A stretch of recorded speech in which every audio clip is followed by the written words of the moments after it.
2025 het met 'n bang begin. Ja, selfs die skole is al aan die gang. Die vraag is jou jaar besig om uit te werk met jou planne? Leef jy nog jou ambisies en jou doelwitte uit?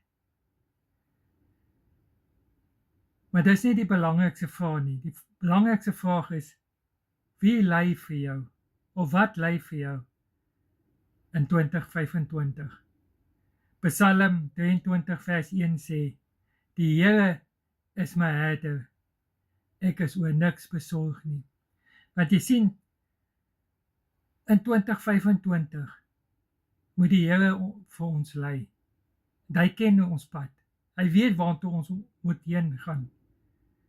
Want jy sien, al ons ambisies, al ons planne, alles wat ons aanpak, is feilbaar, want ons as mense is feilbaar. En daarom moet ons toelaat dat God ons lei in hierdie jaar.